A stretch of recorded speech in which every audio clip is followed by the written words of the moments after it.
Hoje é também dia de grande afluência ao Santuário de Fátima. Trata-se do 12 de julho, véspera de 13 de julho, data importante nas aparições de Fátima. É disso que vamos falar com o nosso convidado, para além da notícia que chegou a Portugal de que o Vaticano considera que no nosso território não existem exorcistas em número suficiente. Carlos Evaristo, olá, bom dia, como estás, Carlos? Bom dia.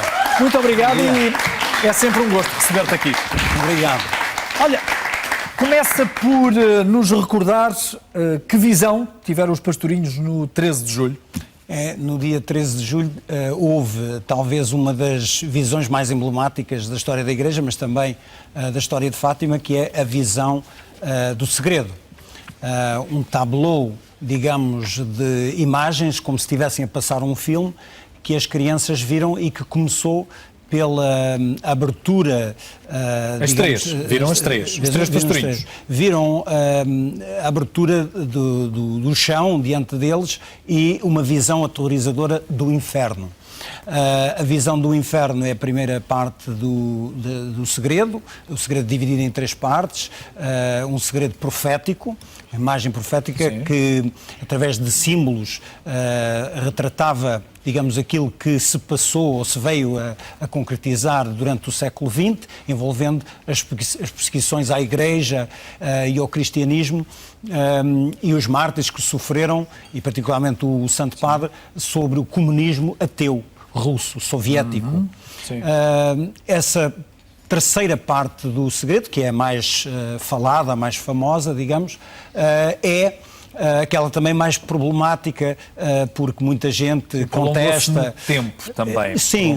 no tempo o mistério. E que foi revelado esse segredo no ano 2000. Sim. Muita gente não ficou conformada com a revelação, porque pensavam que era algo muito mais catastrófico, talvez, apocalíptico, mas se olharmos para a realidade dos factos, não deixa de ser de uma grandeza extraordinária, porque previu cidades parcialmente arruinadas do ponto de vista espiritual, também físico, e a irmã Lúcia diz que o segredo de Fátima era para o Papa.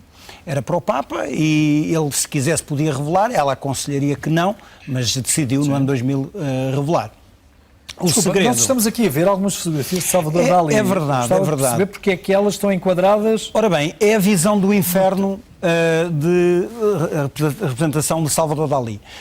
Um quadro que este mês está na capa da... Ela era uma pessoa religiosa? Ela era uma pessoa religiosa? Sim, era, e mais tarde tornou-se ainda mais. Dizias que está na capa desta revista? Na capa desta revista Vilas e Golf deste mês, e que retrata o trabalho que fizemos de pesquisa e que está neste livro, que se chama O Segredo de Fátima de Salvador Dalí. Temos um documentário preparado pela Valentim de Carvalho e que esperamos que a RTP passe muito em breve, também sobre este quadro quase inédito de Dalí, que teve mais de 30 anos escondido debaixo de uma cama de uma freira. Porquê?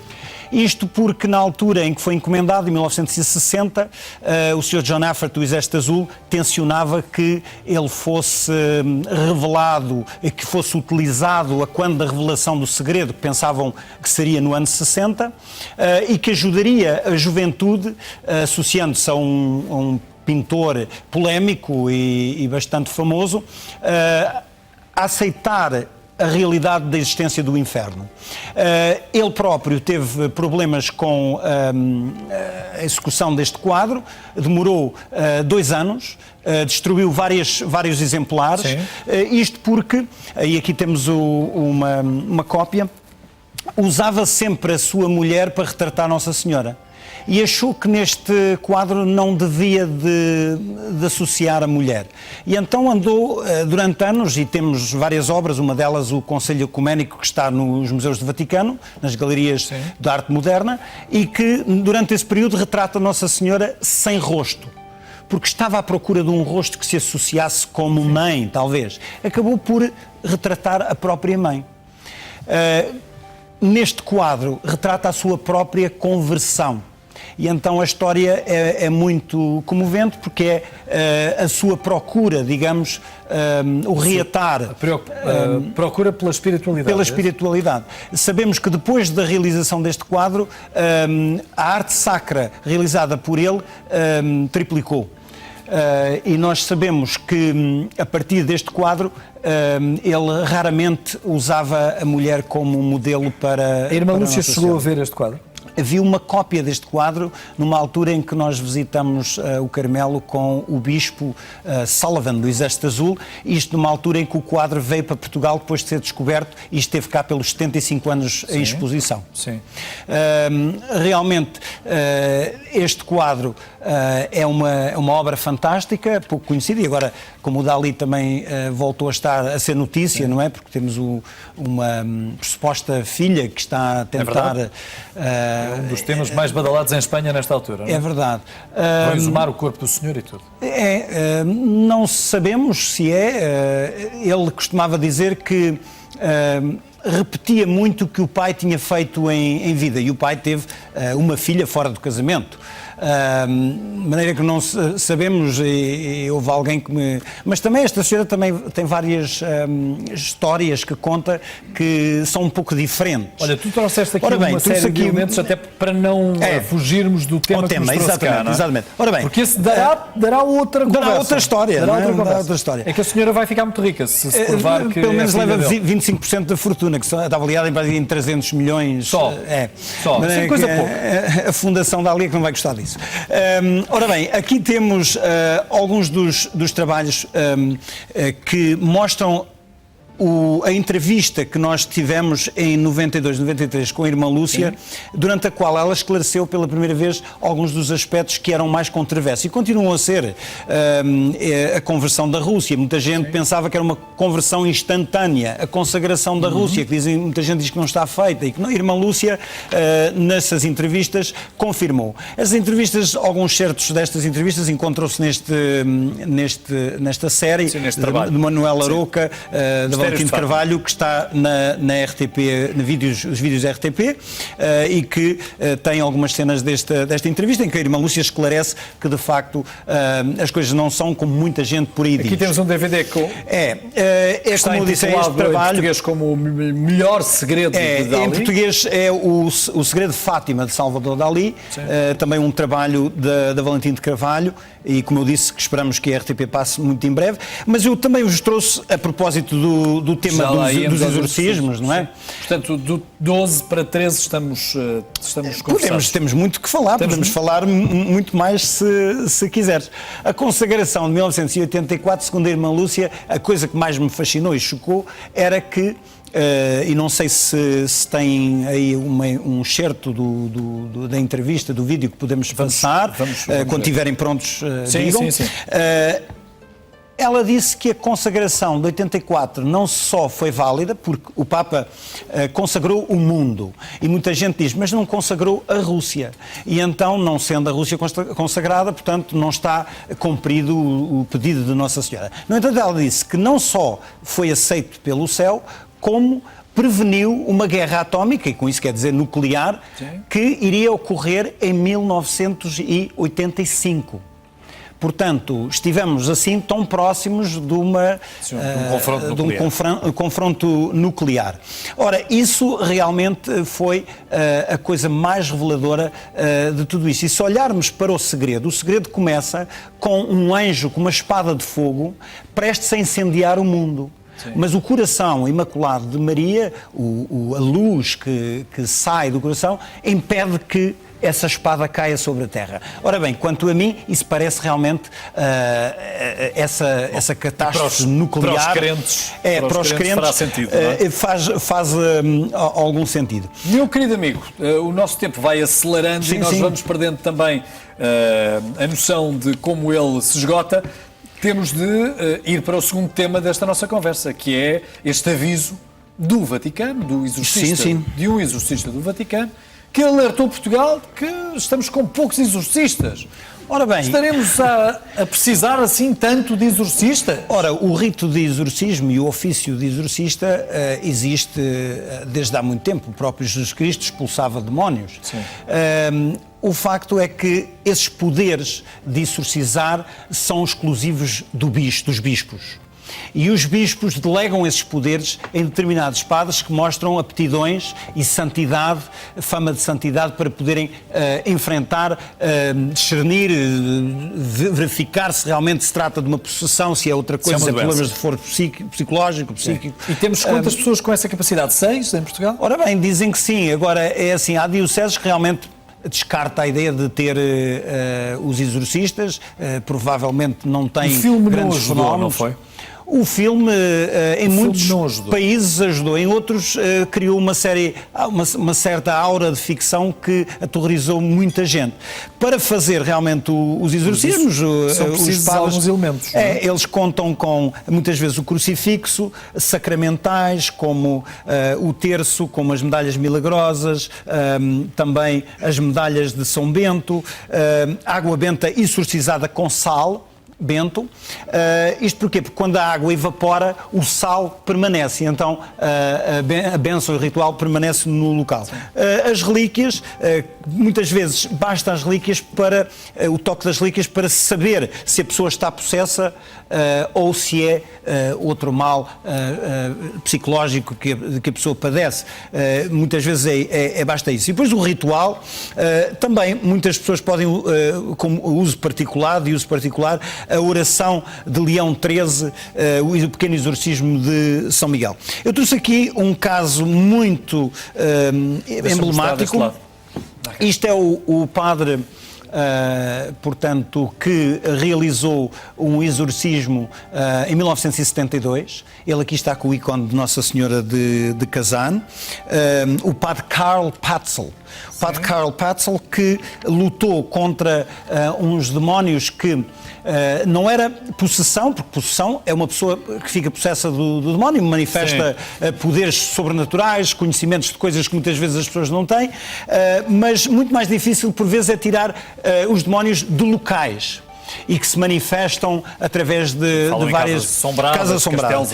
Podemos dizer que este caso, que é inédito no seu conhecimento, e este senhor que acabou de falecer, o Eduardo Moran, foi durante mais de 40 anos o guardião de todo o processo que me chegou após a morte dele e que foi aberto ontem. Eu ontem, por acaso, abri o processo pela primeira vez e que tem todo o relatório, inclusive tem aqui revistas como esta da Newsweek, que fala do artigo que apareceu no Time Magazine e em várias revistas. Portanto, tal foi a magnitude deste exorcismo, porque as pessoas realmente padeciam desta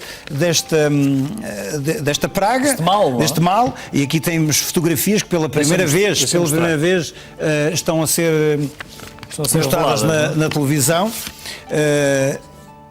E aqui temos o padre. Sabemos que quando o padre Karl tentou exorcizar estes demónios, eles manifestavam-se. Por exemplo, uma vez ele pôs um pano sobre a cabeça da criança de poucos meses e o pano incendiou-se. E aqui temos o pano. Tentou expulsar o demónio com um crucifixo e as pernas do crucifixo desapareceram. E aqui temos, digamos, os objetos, a cabeça do menino Jesus de Praga que se virou completamente. Parece coisa mesmo de Hollywood. Não é? Mas está completamente descrito. Cá temos. E foi acompanhado por imensos espíritos, pessoas que não eram crentes, cientistas, que, não falando de possessão, não tiveram explicação nas suas revistas científicas à época, que também estão aqui. E também últimas palavras ditas por ti, Carlos. Muito obrigado por teres aqui vindo.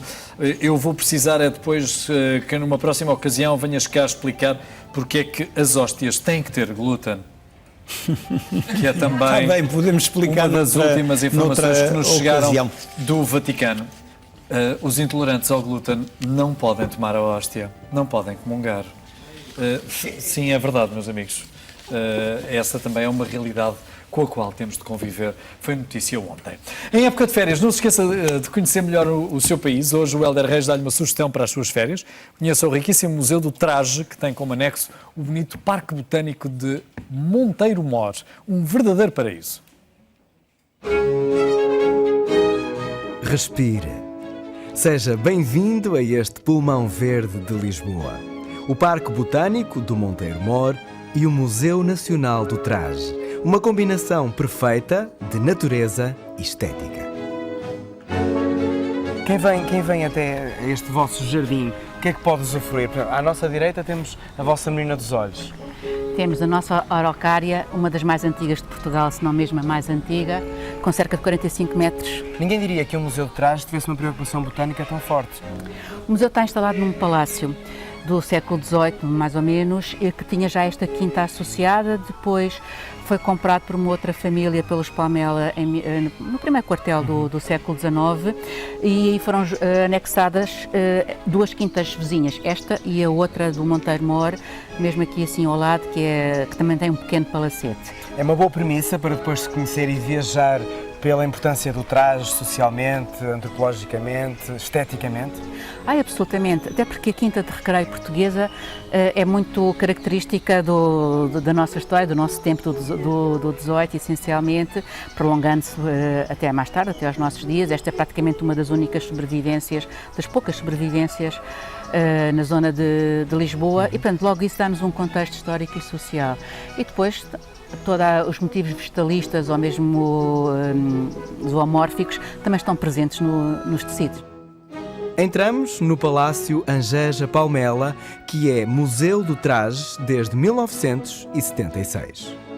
O Museu do Traje é uma história que começa no século XVIII. Temos a sala aqui anterior, atrás de nós, do século XVIII, com grandes influências da tradição, influência francesa, sobretudo, e o traje foi sempre muito influenciado pela França. Ao traje, e o traje vai dar muito significado a isso. Eles têm que dar presença, representar-se. O tal mettre en scène está em cima de um palco. Estamos no século XVIII, No século que é o XVIII, vosso exatamente. início da exposição aqui. Exatamente. E vai até ao contemporâneo. Exatamente, até o contemporâneo. Então já agora, esta sala leva-nos até que século e que ambiente? Este aqui é a parte final do século XVIII, deixamos para trás, digamos assim, esses regimes absolutistas, de certa maneira a Revolução Francesa vai fazer, de certa maneira, esse corte, e estamos no final do século XVIII. Aqui é o estilo Império. Império, vamos pensar no Imperador Napoleão. O excesso vai ser abandonado e vai-se utilizar muitas vezes aquela filosofia mais simples, a boa regra, a boa medida, o bom canon, digamos assim. E esta sala? A sala aqui está a sala, digamos assim, da bandeira. Aqui está colocado o traje romântico, okay, século XIX. É uma primeira parte, ela vai continuar na segunda sala. Aqui aquele despojamento, entre aspas, do estilo Império, um período muito mais curto. A senhora vai retomar outra vez uma silhueta construída, digamos assim, o conceito de um corpo ideal. Nós podemos ver aqui uma cintura muito mais apertada e, aliás, vai entrar aqui por trás disso um artifício, o espartilho. Podemos ver o listado ou enxadrezado na senhora, no homem nas suas calças, porque eles estão na Revolução Industrial. Aqui é a segunda parte do romântico, digamos assim, a segunda parte final do romântico. A senhora aqui tem umas certas diferenças, não vai estar com aqueles decotes muito aqui para os ombros, vai se pôr um bocadinho mais alta, aparentemente. Não tem aquele volume na saia frontal, tem só a tournure, à volta, depois é designado quase assim, entre aspas, a moda de raba francesa. Vai ter aqui uma gola a subir, a apertar, por o aspecto mais alto, com os pés altos, e depois com muitas flores, plumas e alguns pássaros até em cima do chapéu. Nuno, paramos no século XXI com o espartilho. O espartilho agora não é exatamente uma moda, digamos assim, alargada, frequente por uma sociedade, num grupo, mas sim utilizado conforme a pessoa pode gostar de sentir-se mais confortável com o espartilho, ou o fascínio do próprio espartilho, ou a sedução que ele pode provocar, até indo quase uma certa forma erotismo do próprio espartilho. O melhor é vir ao museu e ouvir as histórias, aliás, nem precisa às vezes de acompanhar, basta ver e talvez ir curtindo por si próprio, porque o ver também é um pouquinho conhecer, não é? E depois temos de saber arrumar as coisas. Mas também temos aqui as visitas guiadas, pode ajudar muito, mas tem muitas histórias, não é? Ele acompanha também toda essa questão social ao longo dos tempos, a história, claro, numa influência muito propriamente ligada à Europa, não é? E fica feita esta visita, bem vestida, a um museu que nos mostra o que vestiam os portugueses do século XVIII aos dias de hoje. Não pode perder.